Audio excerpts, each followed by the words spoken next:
Al mando de armas, narrador, ensayista. Bienvenido a la Casa del Ser, al Instituto Cubano de Ciencias Culturales. Te doy la bienvenida, amigo. ¿Cómo te sientes? Te agradezco, honrado de estar acá. Eres un escritor realmente prolífero, ha trabajado mucho la literatura, sobre todo la narrativa que yo considero en tu lectura que es marginal. ¿Te consideras fuera del canon de la literatura oficial cubana? Vamos a ver, es una gran pregunta. En realidad no es tanto lo que yo me considere como el hecho de que el canon no me quiere, o lo que llaman canon. Es decir, yo soy,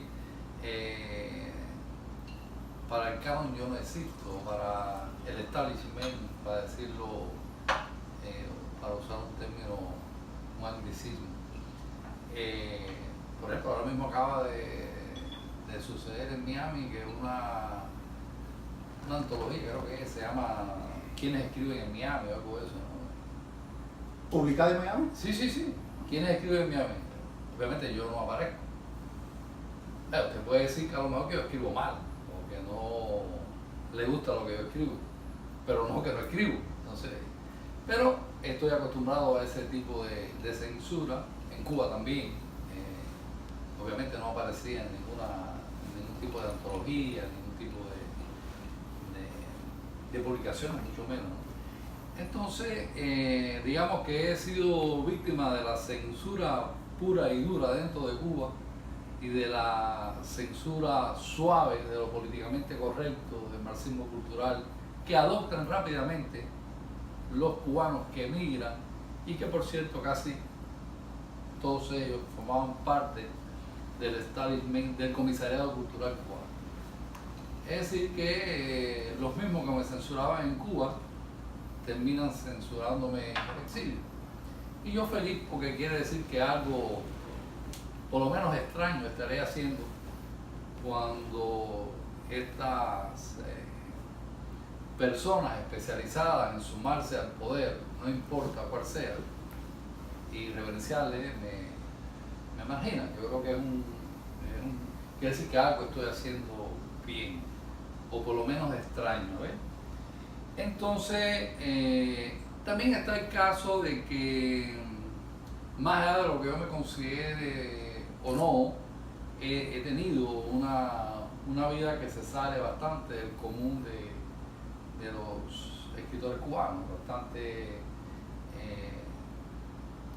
como para decir, bastante díscola, bastante al margen de casi todo. Y he tenido una obra que es consecuencia de esa existencia, en definitiva, y esa existencia es consecuencia de un pensar, y ese pensar es consecuencia de un ser, ya que estamos en la casa del ser. Y ese ser no es otro que la espiritualidad, que en definitiva no es la bobería esa que dicen por ahí, la luna, las estrellas, esa cursilería. El espíritu es otra cosa. El espíritu mata, el espíritu hace, y el espíritu destruye y construye. Esto es lo anterior a lo físico. Entonces, yo creo que conectarme con esa fuerza, el considerarme modestamente un instrumento de esa fuerza, quizás me haga un tanto distinto de eso que llaman el canon o el cañón, no sé muy bien cómo decirlo, pero sí, no es algo que yo he escogido, no es algo que de lo cual me van a gloria, porque ni siquiera depende de mí. Tú vienes de Cuba en la década del 90, pero en Cuba realmente no publicaste nada, pero sí escribías. ¿Cómo es tu vida literaria en Cuba? Bueno, te confieso que es la vida de escritor que mejor he llevado, porque el ser escritor no necesariamente significa publicar. Entonces, en Cuba yo creo que he tenido una vida mucho más de escritor que la que he llevado posteriormente en el exilio. Interesante. ¿Por qué? Porque escribía, no me debía a nadie, ni siquiera al mundo editorial porque ni siquiera sabía cómo funcionaba. ¿Sí? Escribía por un mandato del inconsciente, para usar un término más cientificista, y me levantaba a las 8 de la mañana religiosamente a escribir, y estaba escribiendo hasta las 12, 1 o 2 de la tarde, depende como tuviera el día, y en ese momento cerraba la escritura que tuviese sin ningún plan. Hemingway decía que se debían escribir 6 cuartillas diarios, Pamplina hemingwayana. Yo escribía las que pudiera, 2, 3, si escribía una cuartilla me sentía satisfecho conmigo mismo. En esa jornada que te decía de 8 más o menos hasta las 2 de la tarde, y ya a partir de esa hora me sentía con derecho de comerme el mundo. Salía a vivir como tiene que hacerse un un escritor, porque para escribir hay que vivir. Al mismo tiempo, en el acto de escribir tienes que dejar de escribir, porque nadie en medio de un acto sexual puede aburrirse en un poema o puede estar escribiendo un ensayo, ni mucho menos.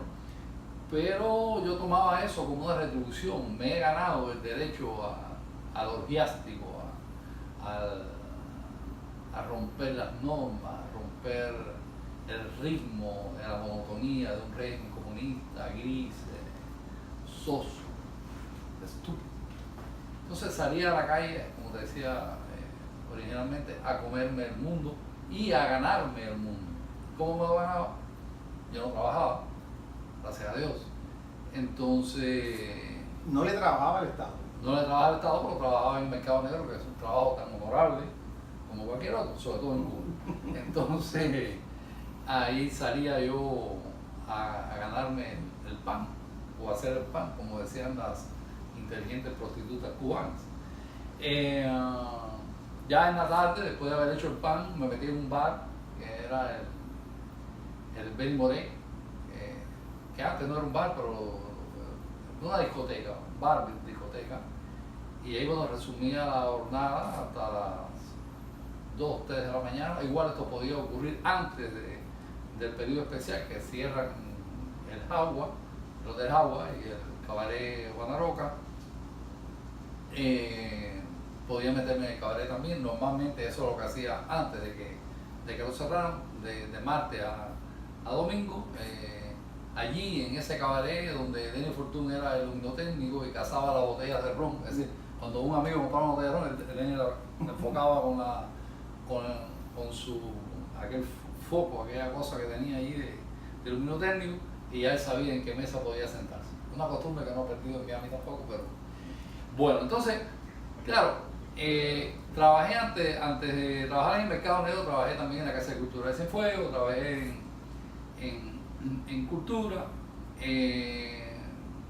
brevemente, o sea, no me soportaron mucho tiempo, cosa que me alegro además, y todo lo que sucede conviene, y aprendí a vivir al margen del Estado, no tener que estar cumpliendo horarios, ni toda esa serie de presiones que te pone el trabajar en cualquier parte. Es decir, porque dejémonos de cuento, el trabajar es vender parte de tu libertad a un amo, bien sea porque tiene un látigo, bien sea porque te paga.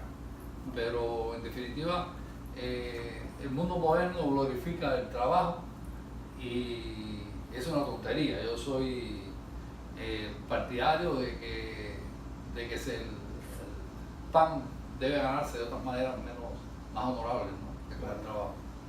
Muy bien.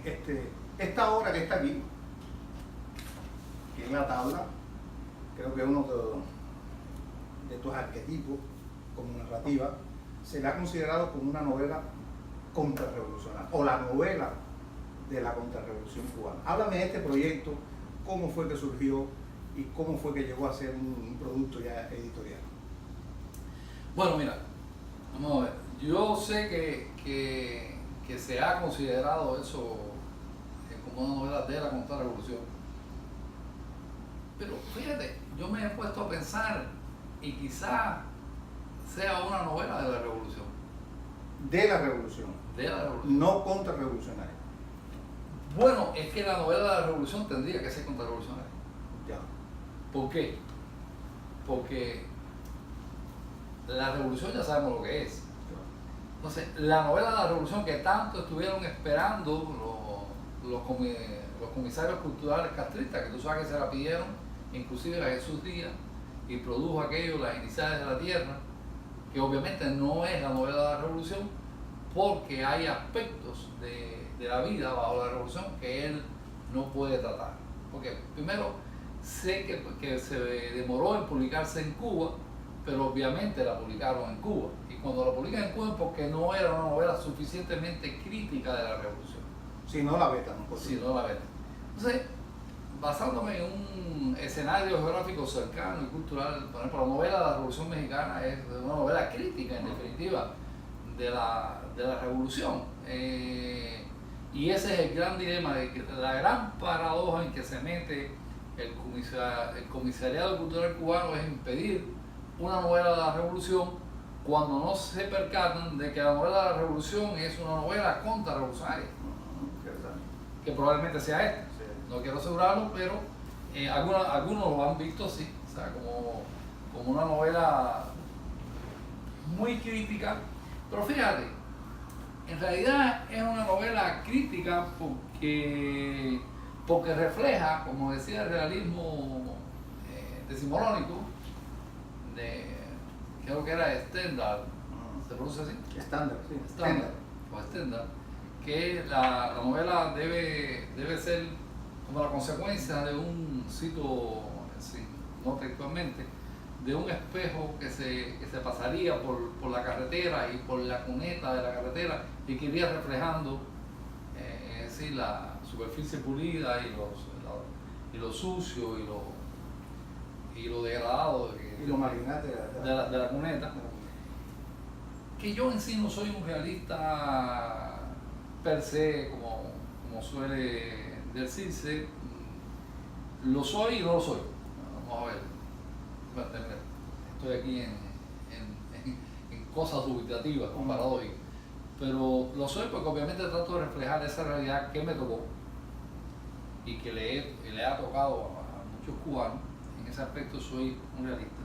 Más que un realista, soy un naturalista que voy inclusive al hueco en la pared y el bicho que se mete en el hueco. Pero más allá de eso, yo intento con la parte realista, captar una realidad otra que está más allá de la realidad cotidiana, del bicho en la pared y de lo que maneja el bicho en la pared, que es donde yo voy. Entonces, bueno, o soy un realista total, que abarca los dos aspectos de una realidad, que casi todo el mundo se va por la evidente, la obvia y la restallante, y yo trato de ver la otra que casi nadie ve. Eso me haría un realista total y lo acepto. O no sería un realista, sería un metafísico o alguien que va más allá de la física. Pero tampoco, es decir, yo creo que en realidad este mundo funciona en una interrelación con el otro mundo, como veían los griegos que tanto tú admiras. Es decir, alma y cuerpo son una especie de conjunción, por eso los dioses griegos bajaban el combate y participaban, por eso eran celosos, eran infieles, eran orgiásticos, eran como somos nosotros, porque en definitiva es un mito creer que al morir, primero es un mito creer que se muere, segundo, pensar que el más allá es una vida etérea y probablemente se sigan con los mismos problemas y las mismas anhelos, deseos, insatisfacciones y frustraciones que uno tiene dado acá. Así que hay un amigo mío, José Abreu, que escribe no sé si es un poema o un relato, ahora no recuerdo, porque el título es fascinante, que es Si de verdad que uno muriera, que es, según cuenta, un día se le aparece la madre ya muerta a los pies de la cama, y le dice textualmente esa frase: si de verdad que uno muriera, como deseando que la muerte sea de verdad definitiva, y parece que no lo es.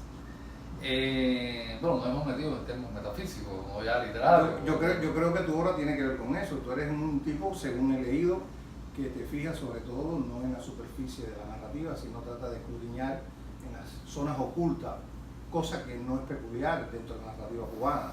La narrativa cubana yo creo que es una narrativa que precisamente tiende a destacar ese mundo empírico, sin penetrar precisamente de que debajo de eso hay una estructura moviéndose, y creo que tiene que estar muy relacionada, y es como una especie de base, una especie esotérica de la vida que queda a veces descuidada por la narración, por los narradores. Te quería preguntar, ¿te sientes mejor en la narrativa corta o en la narrativa larga? Porque sé que eres un escritor también de cuentos. Mira, en eso,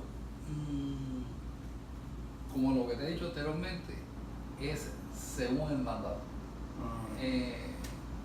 Yo a veces he querido escribir un cuento. Por ejemplo, mi última novela era un cuento, tenía el título y todo, y tenía como terminaba como un cuento. Y me senté a escribirlo y me llevaron al punto de que ya es una novela. Es una novela. Y otras veces ha sido al revés. Con ensaística me pasa otro tanto. Es decir que, mira, las delimitaciones de género son cárceles que los escritores se ponen. Yo creo que lo que hay es que escribir bien, todo lo que pueda, todo lo bien que pueda.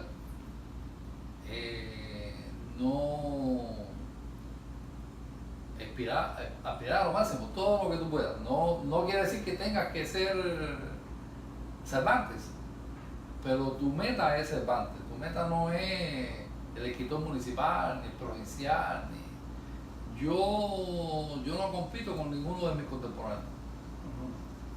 Yo compito con Homero. ¿Por qué no con tu contemporáneo? Porque en la medida que tú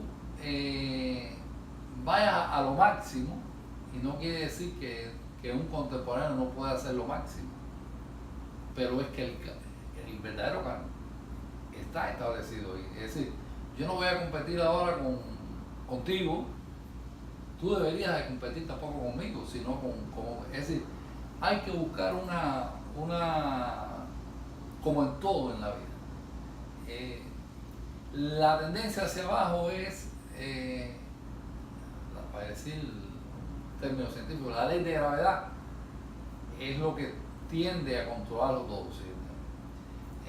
Hacia abajo todo va bien, entonces todos los santos ayudan, se dice, el punto es ir hacia arriba. Muy interesante eso, es verdad.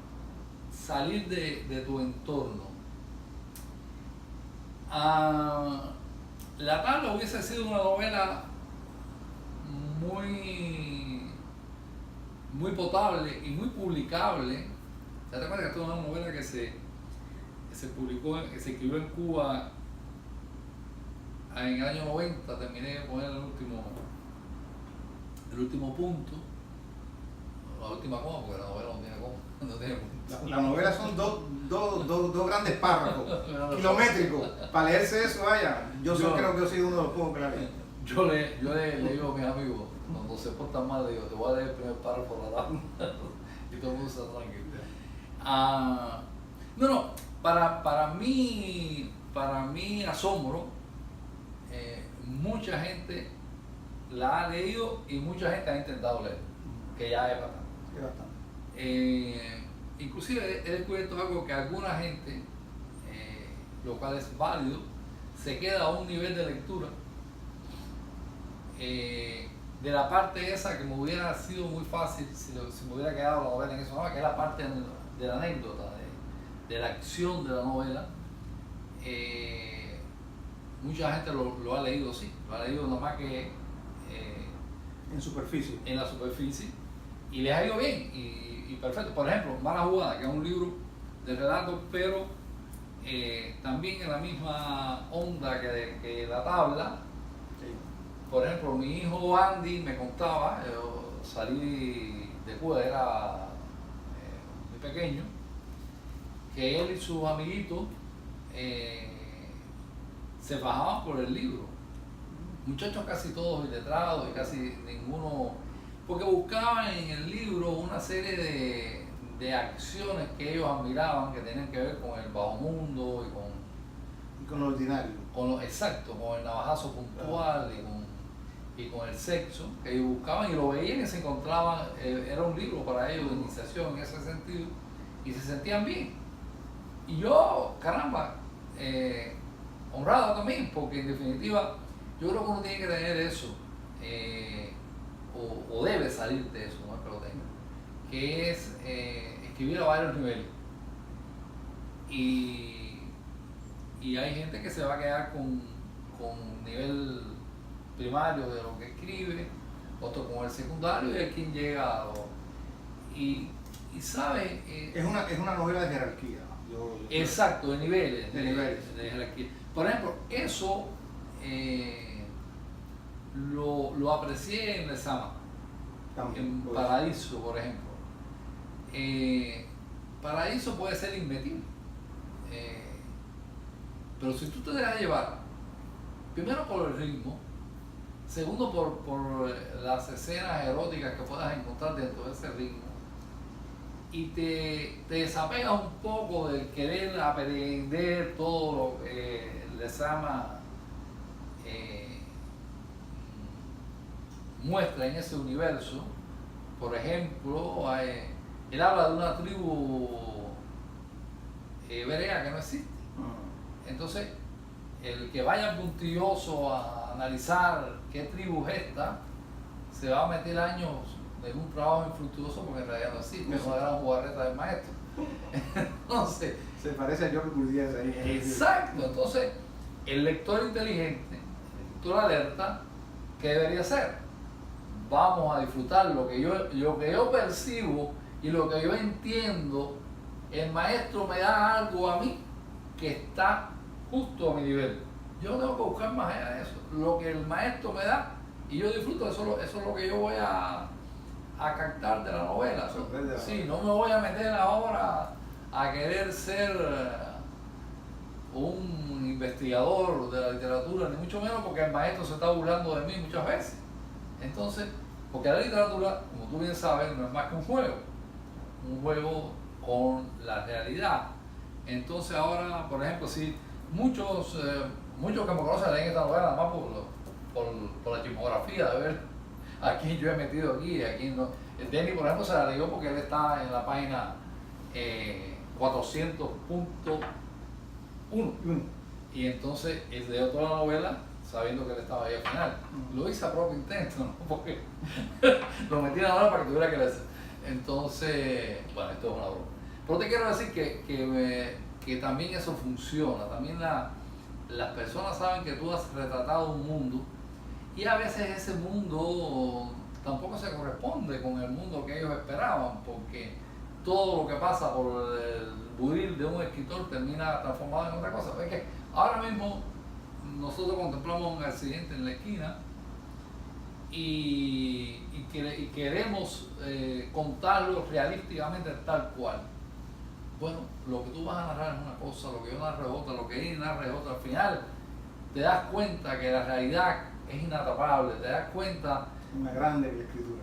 Exacto.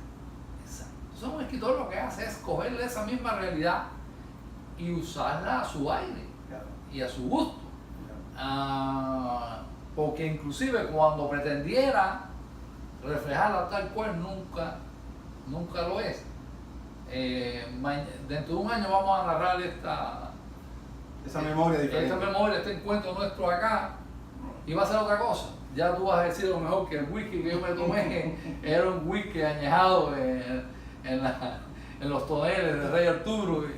Y lo creo que lo es de Rey Arturo. Probablemente lo sea. Hablando de tu ensayística, o de tus ensayos, yo he tenido el gusto de leer algunos, sobre todo este libro que tú mencionas mucho y que tiene un impacto, va a tener un impacto, lo tiene y lo va a tener dentro de la sociedad norteamericana y cubana acá en el exilio y en la diáspora, Los naipes en el espejo. Tú recalcas un punto en ese libro que yo quisiera que tú esclarecieras o abundaras. ¿A qué tú le llamas una apertura? O sea, un nuevo aire, una nueva llegada de qué? Con lo que está sucediendo en la actualidad en el mundo político mundial y bueno, y local acá en los Estados Unidos.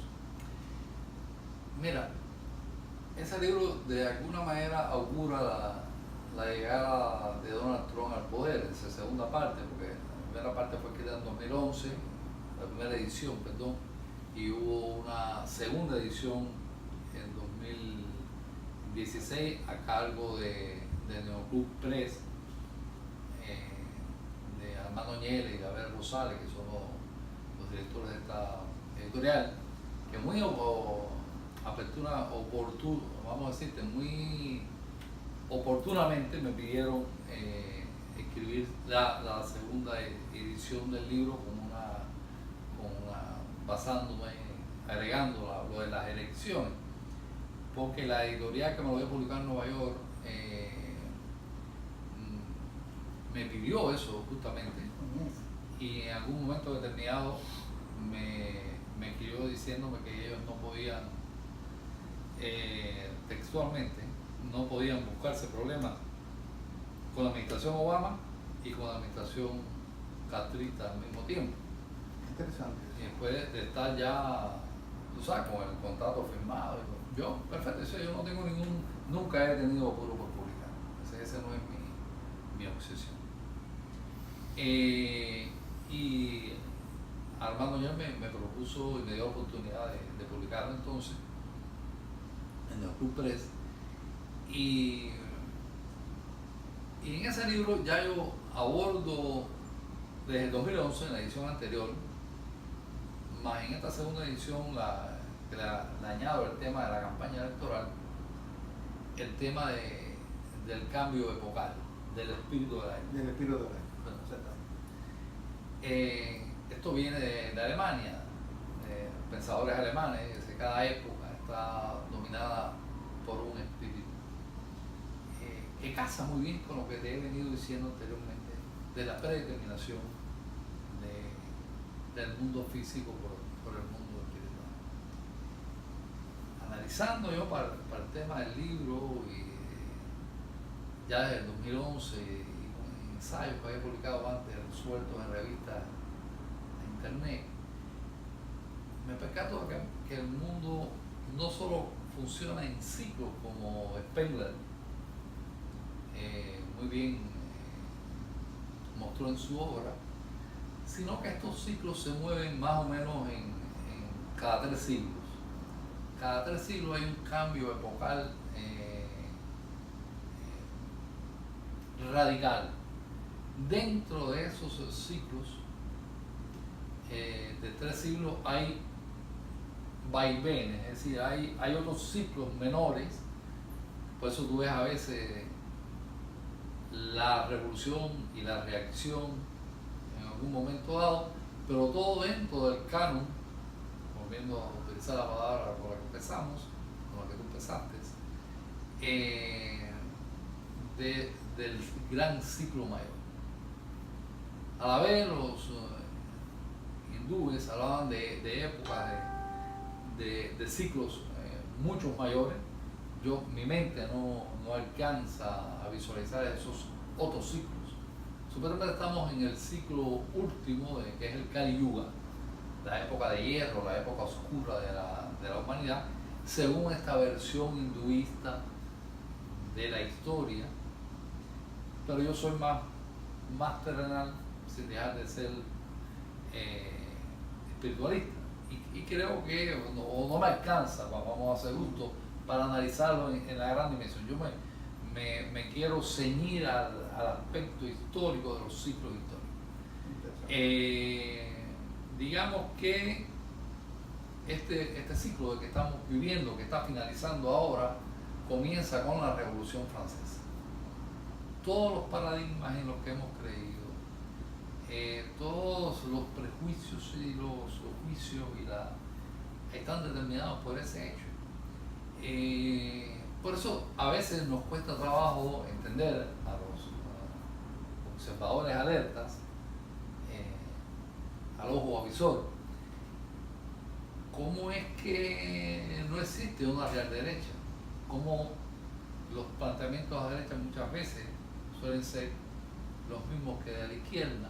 Un gobierno republicano y uno demócrata viene siendo cuasi lo mismo, cosa que se hace caricatura en el caso cubano, que es una de las razones, como apuntaba en otro libro anterior, que es Mito del Antiexilio, que nos lleva a la pérdida de la República, que es precisamente la falta de una derecha. Así que en el caso nuestro es crónico. En el caso occidental en general, hay atisbos de verdadera derecha, pero no llega. Y es que la época es una época socialista. Esa época... Estamos en un ciclo socialista. Un ciclo socialista. De larga dimensión. De gran dimensión, de 3 siglos, que comienza con la Revolución Francesa. Y que yo creo que 3 siglos después, estamos ahora... en una reconvención. Exacto, en una vuelta. Cuando yo digo una nueva era, en realidad, como siempre aclaro, es paradójico también, porque no es en realidad nada nuevo, es una vuelta a algo anterior. Obviamente no vamos a volver, porque ya saltará alguien por ahí que te dirá, sí, andaremos de nuevo en las calesas y con la corona de los reyes, vestido de moderno. No. Es una vuelta esencial. A un pensamiento. A un pensamiento y a un modo de ser, pero no es la misma, ya es otra época. Las épocas nunca son iguales. Digamos que el ciclo, como Carpentier ve muy bien en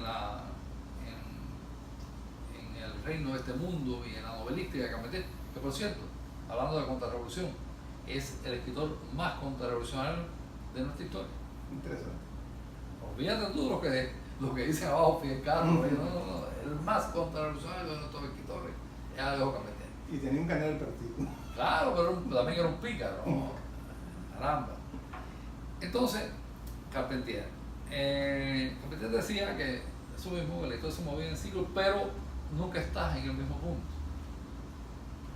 Cuando en el siglo de las luces y en el reino de este mundo, vemos que hay un retorno a estadios, siempre es un retorno, pero en otro nivel. Carpentier decía que era un nivel superior. Yo no creo en eso. Puede ser un nivel inferior. Es decir, aquí no hay optimismo de ningún tipo, ni pesimismo tampoco, es lo que es, las cosas funcionan como funcionan y no como uno quiere que funcionen. Entonces, esta vuelta atrás puede ser algo realmente positivo para la humanidad y puede no serlo.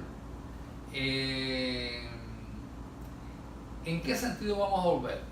Desde la Revolución Francesa para acá, el mundo ha estado dominado por la opinión, por el dinero, por las finanzas, por el aparentar ser. Y antes de eso, en periodos anteriores, el mundo estuvo dominado por la autoridad, por el honor, por el ser. Y el orgullo. Volvemos al ser. Sí. Y por el ego.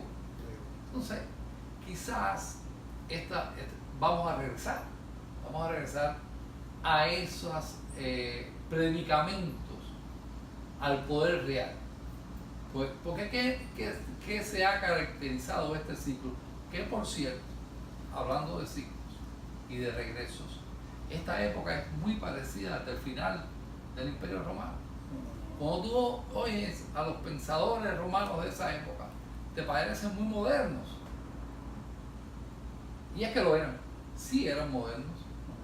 Como modernos son ahora, y como modernos no son ahora.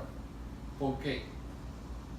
Porque el pensador que ahora te repita todos los paradigmas, los clichés de este siglo, nos puede parecer muy moderno, pero ya a nosotros no nos parece moderno. Ya eso a ti te suena cacofónico, ya te suena como que chirrea. Te lo han dicho tanto. Fíjate en nuestros pensadores al uso de la revolución y de la contrarrevolución.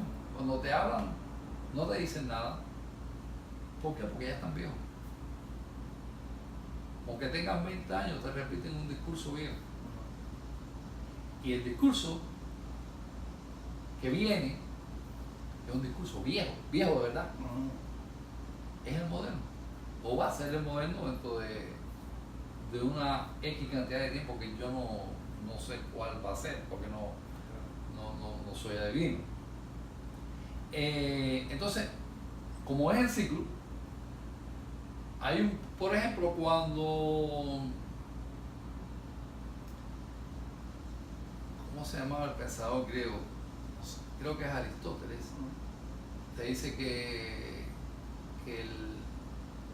él no es ciudadano de Atenas, sino ciudadano del mundo.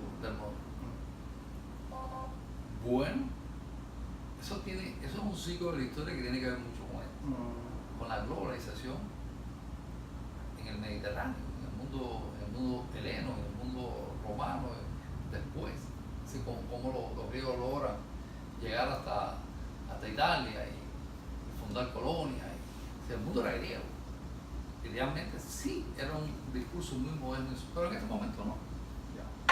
Es decir, ese moderno, ese pensador moderno de esa época se casa con un pensador moderno de ahora que te dice que la globalización es lo mejor, pero la época que viene, la modernidad que viene no tiene nada que ver con eso. ¿Cómo tú intronizas entonces el concepto de marxismo cultural en este ciclo? ¿Cómo tú lo ves? ¿Por qué tú hablas tanto de eso? Bueno, porque mira, el marxismo cultural no es más que la filosofía de o el edulcoramiento de una serie de cambios que tienen que ver con la degradación de este ciclo, con el final de este ciclo. Y el marxismo cultural viene a ser como la filosofía de esta época que termina. Y hablo mucho de eso porque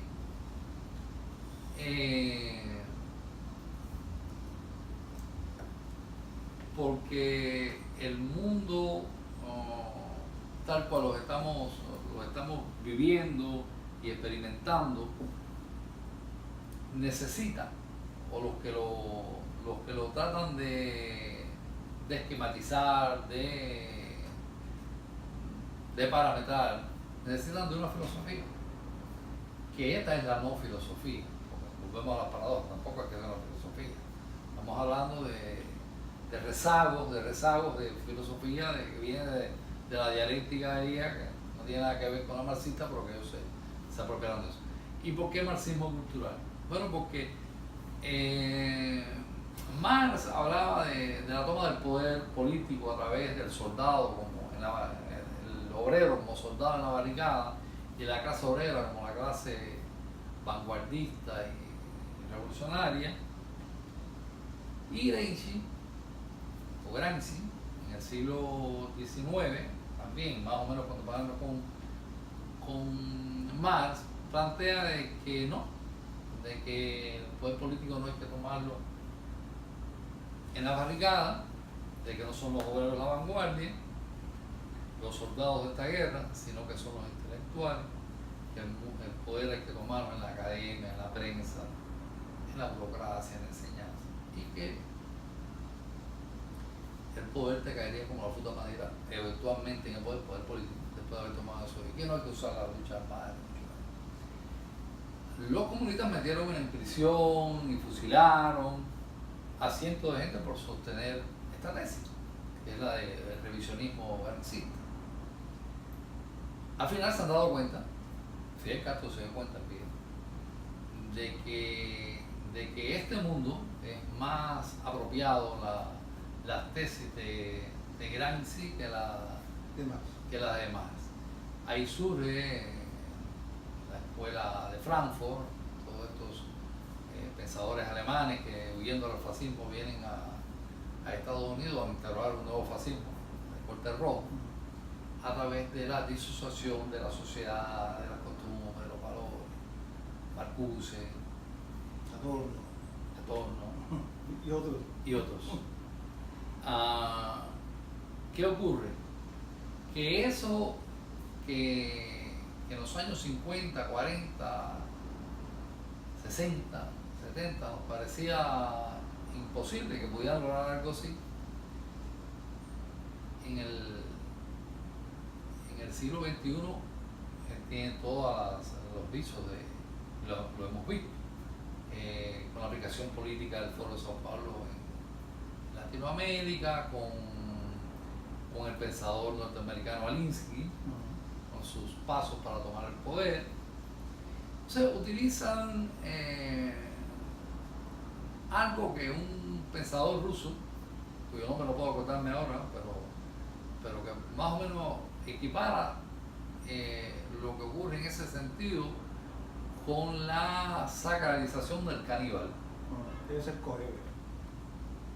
No, ahora no me acuerdo, si me dicen un nombre no, pero es genial el ensayo, donde dice que casi todas los términos, vocablos y costumbres que hoy por hoy aceptamos como normales, correlativos y hasta virtuosos, ayer no lo eran, y sufrieron este mismo proceso que te voy a contar yo ahora, que es el caníbal es obviamente considerado como un ente totalmente detestable, pero de buena primera a estos ingenieros sociales se les ocurre que reivindicar el caníbal para sus fines de carcomer la sociedad occidental es práctico, es bueno. Entonces empiezan a sacarte artículos donde históricamente se prueba que grandes figuras de la historia en algún momento se comieron a alguien.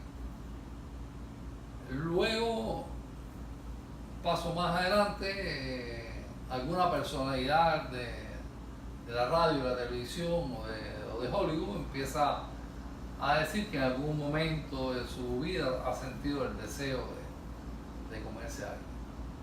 Luego aparecen los que te dicen que sí, que efectivamente se comieron a alguien y que no es malo, que eso es bueno. Después empieza un gran debate acerca de si comer personas es bueno o es malo. Después ya no te le llaman caníbal, terminan llamándole antropofagia. No lo mismo un antropófago, suena más bonito que un caníbal. Y después, ya madura la fruta, empiezan a hablarte de si legalizar o no la antropofagia. Ya no es el concepto. Exacto. Entonces, y la sociedad termina dividida entre los que apoyan la antropofagia y los que no la apoyan. Entonces, y en algún momento eventualmente termina siendo legalizada. Entonces, esa es la función, con este ejemplo extremo, del marxismo cultural. Es decir, que es una justificación pseudofilosófica de los deseos más oscuros de la persona. Es decir, el mundo empieza a ser regido no por grandes ideales, nación, patria, imperio, sino por los deseos de entrepierna. Entonces, usted... Hay una erótica en ese sentido. Una oscura erótica. Entonces, la gente quiere legislar porque la gente es tan legalista y tan apegado al cristianismo que la gente no se atreve a hacer nada ilegal. Entonces quiere legalizar sus vicios y sus costumbres y sus pulsiones hormonales, quiere que sean legalizadas. Y eso es formidable para desintegrar una sociedad.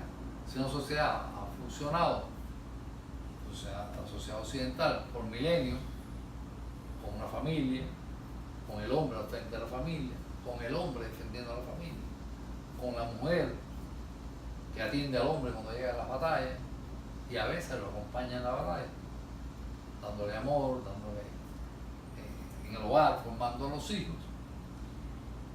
Si tú reviertes todo eso, entonces el hombre quiere ser el que está en el hogar y la mujer la que haga las batallas.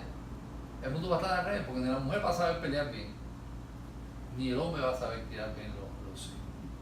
Entonces,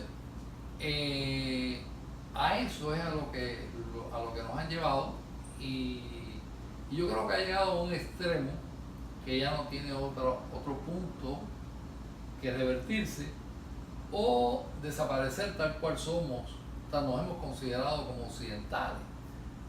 Seremos otra cosa, seremos orientales. Y en ese punto, ¿cómo tú ves la democracia? Vamos a ver, la democracia democracia surge, como bien sabes, en la antigua Grecia. Pero no tiene nada que ver con la democracia moderna. Interesante esa comparación. Bueno, la gente suele comparar épocas y extrapolar. Por ejemplo, obviamente en la antigua Grecia los esclavos no votaban. Los no ciudadanos de Atenas no votaban. Tenía que ser atenienses si no Atenienses si no votaban. Entonces, Grecia era mucho, era Atenas, era Esparta, o sea, ciudades-estado. Ciudades-estado. O sea, en ese contexto, la democracia puede funcionar. Es decir, el que era hombre distinguido, caballero, podía votar. El que no, o sea, el que no tenía lo que se requería para un cierto estatuto y nivel. No puede votar. Entonces, si tú ves, lo que pasa es que el mundo moderno es el mundo del sinsentido. Eso es un sentido común increíble. Tú te imaginas que tu voto valga lo mismo que vale el voto de un descerebrado. Y, por desgracia, más abundan los descerebrados que los descerebrados. Quiere decir que tú vas a darle el voto siempre a lo peor. Y en Estados Unidos... Estamos en una crisis total de la democracia, es lo que me quiere decir. Yo creo que la democracia en sí misma lleva la crisis. Y acuérdate que la democracia moderna surge a partir de la Revolución Francesa. Ese concepto de democracia masiva y de mayorías. Populista, lo que sea. La mayoría son totalmente dominables, totalmente femeninas, totalmente controlables por el poder masculino. Es lo que ocurre. Entonces, la democracia en sí tiene ese vicio. Yo me acuerdo de la risa cuando veo a los tontos nuestros de cada día hablar. Democraticemos la información, democraticemos el conocimiento. Por Dios, que tú vas a democratizar eso si algo tiene categoría es el conocimiento. Un burro es un burro y un pensador es un pensador. Entonces, y eso ha llevado que el periodismo se apodere de la opinión pública y del conocimiento también. ¿Y qué controle? La nueva dictadura, yo lo he escrito, es la dictadura mediática. El que no entre por el ojo del aro, del estrecho aro, del ojo austral de la prensa, está perdido. Desaparece como persona. No existe. Es una dictadura feroz. Y ojo, son los más libertarios, los más tolerantes. Es el poder rosa. Bien, ¿qué ocurre? En Estados Unidos ha funcionado al menos por 200 años y hasta hace poco la democracia. Pero no ha funcionado por ser una democracia realmente. Ha funcionado por ser una república constitucionalista. Interesante. Con medidas extremas en contra de las mayorías, medidas antidemocráticas en definitiva. El poder de la institución es muy poderoso en este sentido. Exacto, y volvemos a las paradojas. La democracia ha funcionado en Estados Unidos precisamente por medidas antidemocráticas. Ahí está el tema del colegio electoral, ahí está el tema de una serie de elementos que los padres fundadores supieron prever para el mantenimiento de la libertad, que es de lo que se trata. Porque si de algo sirve la democracia, es como un medio para llegar al fin de la libertad. Entonces, cuando la democracia se convierte en un medio para llegar al fin de la dictadura, que es lo que está ocurriendo en el mundo moderno, y te pongo ejemplos claves: Venezuela, Bolivia, México mismo ahora, Cuba por supuesto, y Estados Unidos, el milagro que Donald Trump venciera, porque esto iba camino. Estamos abocados y no sabemos. Y en Colombia mismo, yo me reuní con el candidato Iván Duque, con un grupo de escritores de acá que viajamos allá a Colombia en plenas elecciones. Un tipo formidable, moderno, pero lo que faltó para que Petro ganara fue nada. pero es que esto se repitió en México, pero ahora vamos a ver en 4 años más qué va a pasar en Colombia o en 8. No sabemos. Es decir, ¿cómo una nación se la puede jugar cada 4 años a si es libre o si es esclavo? Esa es la gran pregunta que tenemos acá. Y además, fíjate, elementos para el buen funcionamiento de la democracia tendría que, primero, una prensa libre. ¿Es libre la prensa? ¿Podemos hablar de libertad de prensa en Estados Unidos? Porque eso es un mito. Ahora mismo ve a las grandes cadenas nacionales de Estados Unidos. Solo Fox News tiene más o menos una cobertura, vamos a decirte, objetiva, así que eso existe, de la realidad, pero tiene bajo el mismo prejuicio, de la modernidad que al uso, ese nicho de libertad que es Fox News tiene que compartir sus espacios con espacios que están en todo el otro 90% de la prensa norteamericana, con la izquierda, para poder ser aceptado. Y te pongo un ejemplo más claro en el tema cubano. Nosotros somos un exilio, ¿verdad? Desobados y supuestamente anticastristas. Que lo somos algunos, pero no muchos. Ahora bien, ese nicho de libertad de la nación cubana que es el exilio, por ese acomplejamiento y por esa presión de la políticamente correcto, está obligado a compartir sus espacios de libertad con los representantes de la tiranía, con los que defienden la tiranía. Entonces tenemos una isla completa, controlada por una dictadura, donde la única opinión que se oye es la de la dictadura. Tenemos un exilio escapado de esa dictadura, que es libre, pero que a la vez está obligado por compulsión de acomplejamiento y por miedo y por quedar bien, el que dirán, a compartir, y por presiones mucho más grandes que eso. Eso te estoy hablando de las cosas psicológicas, pero presiones reales a este nicho pequeño, a compartirlo a la mitad, cuando menos, con los que vienen de aquí. Si te digo que la mitad, y ya estoy siendo, en realidad no es la mitad, ya no tenemos casi nada ya. La última batalla es la batalla de Miami. Entonces, es una circunstancia donde el poder blando, poder suave, light, poder potable, controla el poder fuerte. Aquí en Miami el poder fuerte es la comunidad cubanoamericana, exiliada, histórica, desde los años 60. Sin embargo, tenemos un periódico local, el Miami Herald, que se da el lujo de ir en contra de esa comunidad. Y somos el poder económico, supuestamente. Entonces, pero eso se aplica a todos los niveles. El exilio es una consecuencia de algo mucho mayor. Por ejemplo, Estados Unidos pierde casi todas las guerras.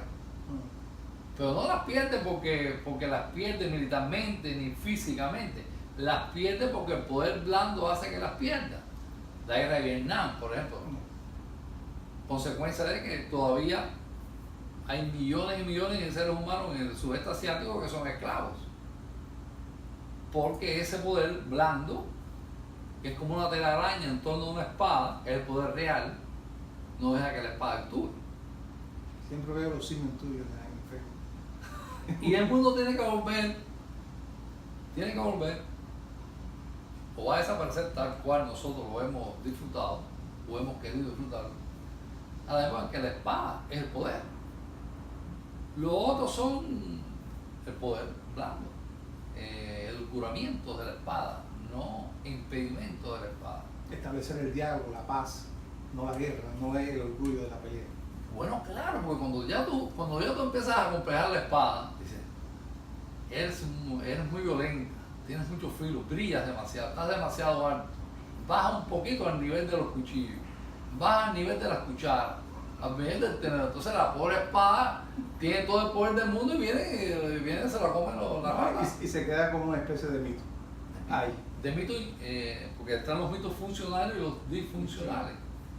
Interesante esa observación tuya, ese análisis. Una última pregunta para terminar.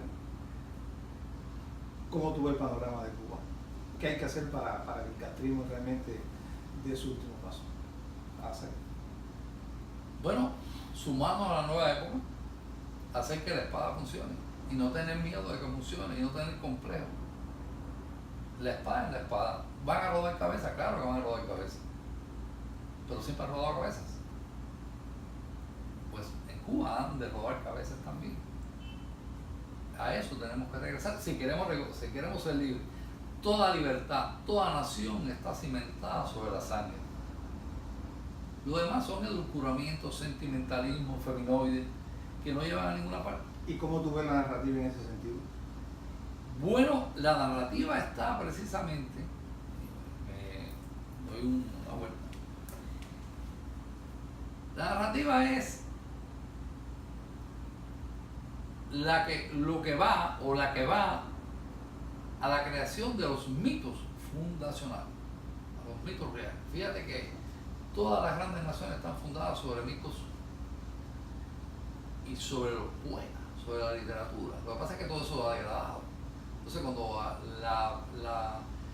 la gente dice, oh, qué imagen literaria más formidable, el poeta tal acaba de... Eso no es nada, eso es una degradación de una imagen sacra. La conexión del escritor tiene que estar con el mundo de los sacros. Homero no era más que un gran brujo. Los grandes poetas de la antigüedad clásica eran grandes magos, grandes, de viene la palabra poeta, o bate, vidente, es lo que era. Ahora todo eso se ha degradado y cualquiera te construye una imagen, digamos, ocurrente, y la gente piensa que es un gran juego, una gran metáfora literaria, no es más que eso, un juego, un artificio, un juego de artificio.